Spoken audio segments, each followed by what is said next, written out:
Frater Cassiano, você acha que existe o bem e o mal? Existe um conceito de bem e mal nesse lance da mão esquerda e mão direita? Essa é uma pergunta de variados graus, né? Porque a gente pode analisá-la pelo prisma psicológico, pelo prisma social, pelos acontecimentos da própria natureza, pelo prisma esotérico, inclusive. Porque, por exemplo, se a gente observar a natureza, se um leão ele ataca uma zebra para se alimentar naturalmente, aonde está o bem e aonde está o mal nisso? É uma questão filosófica interessante. Chegaremos, inclusive, muito possivelmente à conclusão de que não existe, neste caso, nem bem nem mal. É simplesmente a Mater Natura, a Mãe Natureza, se encaminhando dentro da sua perfeita normalidade. Entretanto, no âmbito humano, sim, a gente vai alcançando ou vai tecendo outras tantas sutilezas que nos obrigam a catalogar determinados atos, pensamentos, acontecimentos, fatores de maneira positiva ou negativa, de forma boa ou de forma má. Isso, inclusive, a depender do contexto social, do contexto religioso, do momento histórico em que o indivíduo está, porque o bem e o mal também podem mudar de face. Aquilo que hoje nós consideramos horrendo e inaceitável, como, por exemplo, determinadas declinações racistas hoje, na época de Allan Kardec, que não vai tão longe assim, isto era considerado um bem, era considerado algo normal e perfeitamente factível, e mais do que isso, representava as leis divinas. Então o bem e o mal, ele também passa por esta relatividade. Então não podemos nós, hoje, de forma absoluta, decretar que isto ou aquilo, acredito eu, né, que isto ou aquilo é bem ou mal, porque inclusive aquilo que a gente pratica hoje, o modo como nós vemos o mundo hoje, muito possivelmente vai ser considerado de forma diferente no futuro. Então, para nós hoje falarmos determinadas coisas, nos posicionarmos de determinada forma, assumirmos determinados posicionamentos, lá no futuro vai ser visto como algo absolutamente execrável. Isso é também natural. Tudo isso para dizer que bem e mal são conceitos humanos e ao mesmo tempo relativos. E isto também vai se declinar no que nós chamamos de magia.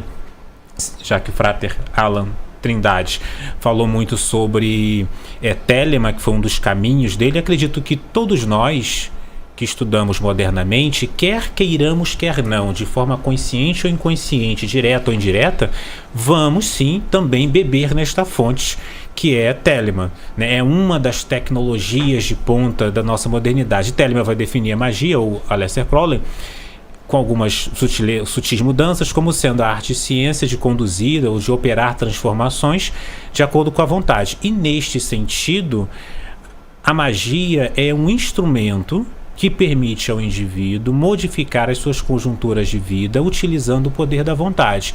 Não aqui a vontade comum, a vontade pequena, corriqueira, mas sim uma vontade treinada, no mínimo isto, né? Para não falar em verdadeira vontade, no mínimo uma vontade treinada. Como assim uma vontade treinada? Explica. Uma vontade treinada pelo poder da concentração, pelo poder da visualização, pelo poder da imaginação treinada. Esse é um dos princípios, inclusive, mais da minha linha. Acredito que de todas, na verdade, mas para citar a Rosa Cruz, em que um dos primeiros passos é o treinamento da vontade mágica, dizendo em outra linguagem, ou seja, o indivíduo deve treinar a sua imaginação, o seu poder de concentração, o seu poder de visualização, até para lançar junto ao universo aquilo que ele deseja, visto que a magia vai ser a arte e ciência de transformar as circunstâncias, mas dentro de um plano, porque senão tudo é magia. O ato de nós estarmos aqui, por exemplo, o Frater Felipe está ali escrevendo, isso pode ser classificado como magia, porque ele está trabalhando com o poder da transformação. Ele está transformando o pensamento em palavras para organizar determinados fatores.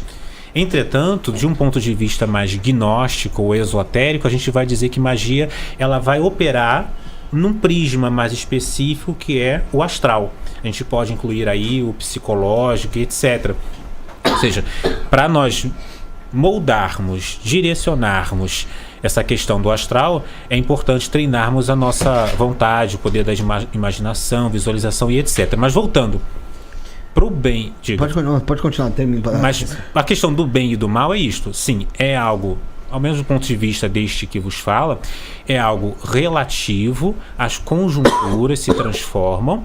E sim, existe nessa perspectiva em que nós estamos magias que vão ser consideradas positivas e magias que serão consideradas como negativas, ou seja, magias que serão consideradas de mão esquerda, se bem que essa questão também de mão esquerda e mão direita é uma linguagem que a gente toma um pouco emprestado da própria cabala moderna, dos nossos mapas modernos, da árvore cabalística da vida e de matérias semelhantes, de semelhante natureza, porque o ideal é que nós tenhamos em pleno funcionamento, falando em fisiologia humana, tanto a mão esquerda quanto a mão direita, né? Se o indivíduo só tem a mão direita funcionando, está desequilibrado. Está em desequilíbrio. Se o indivíduo só tem a esquerda, também está em desequilíbrio. Então, de um ponto de vista ideal e assim, um tanto quanto mais neutro, sem apegos a